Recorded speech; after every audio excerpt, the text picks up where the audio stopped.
आज हम डिस्कस करने जा रहे हैं डायमेंशनल एनालिसिस के एप्लीकेशन के बारे में। डायमेंशनल एनालिसिस का जो थर्ड एप्लीकेशन है वो ये कि हम कैसे किसी गिवन इक्वेशन के ट्रूथनेस को चेक कर सकते हैं। अब ट्रूथनेस चेक करने के लिए हमें एक पॉइंट को चेक करना होगा, वो ये कि जो गिवन इक्वेशन है क्या वो लॉ ऑफ होमोजेनिटी के अकॉर्डिंग है, यानी होमोजेनेटिक लॉ को वो फुलफिल करता है, लॉ ऑफ होमोजेनिटी को फुलफिल कर रहा है या नहीं। अगर फुलफिल कर रहा है तो वो इक्वेशन डायमेंशनली करेक्ट है, और अगर नहीं कर रहा है तो डायमेंशनली वो इनकरेक्ट कहा जाएगा। ठीक है, तो जो हमें चेक करना वो ये the equation must be according to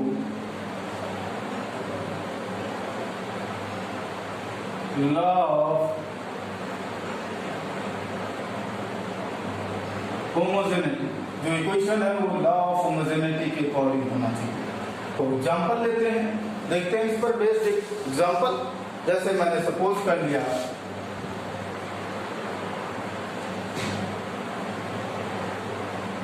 check the truthiness of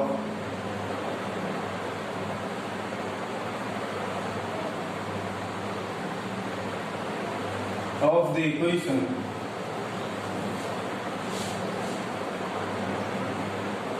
m equal to m naught root of 1 minus v upon c square। इसके ट्रूथनेस को हमें चेक करना है कि इक्वेशन सही है या नहीं सही है। तो देखिए, हमने भी कहा ये लॉ ऑफ होमोजेनिटी के अकॉर्डिंग होना चाहिए। अब लॉ ऑफ होमोजेनिटी के अकॉर्डिंग ये होना चाहिए जहां भी प्लस माइनस है उनके डायमेंशन फॉर्मूले सेम होना चाहिए, और एडिशन या सब्ट्रैक्शन के बाद जो क्वांटिटी अटेन होगी उसका भी डायमेंशन फॉर्मूला वही होगा जो उन दोनों का रहेगा। यानी कि यहाँ पर देखिए 1 माइनस बी अपॉन सी स्क्वायर है। इसका मीनिंग ये हुआ कि v अपॉन सी स्क्वायर का डायमेंशनल फार्मूला 1 के डायमेंशनल फार्मूले के सिमिलर होना चाहिए। ठीक, तो हम चेक कर रहे हैं, देखते हैं जरा, यानी v अपॉन सी स्क्वायर का डायमेंशनल फार्मूला हम सॉल्व कर लेते हैं। तो v क्या है? स्पीड है किसी बॉडी का, जो है स्पीड है, और स्पीड का डायमेंशनल फार्मूला होता है LT-1, और c जो है स्पीड ऑफ लाइट है और इसका डायमेंशन फॉर्मूला होता है LT-1। ये भी स्पीड है तो इसका भी होगा, लेकिन ये स्क्वायर था तो यहाँ स्क्वायर आ जाएगा। तो इसे आप सिंप्लीफाई करोगे तो ये आ जाएगा L-1 और t स्क्वायर, यानी जो डायमेंशन फॉर्मूला आएगा v अपॉन सी स्क्वायर का वही आएगा। 1 का डायमेंशन फॉर्मूला क्या होगा? 1 तो एक नंबर है और नंबर हमेशा डायमेंशन लेस होता है, यानी फिर तो ये होगा m0 L0 T0।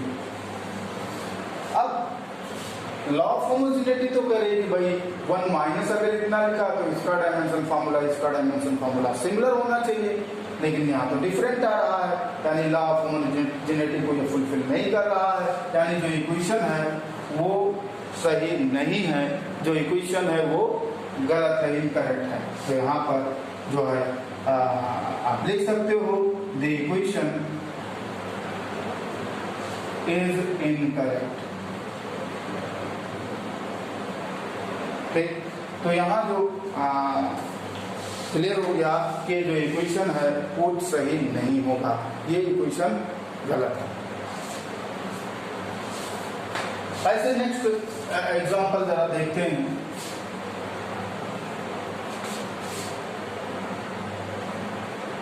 जैसे सिंपल से जो बुक्स वगैरह में खूब है यूज है, तो उसके देखते हैं जो है चेक द ट्रूथनेस ऑफ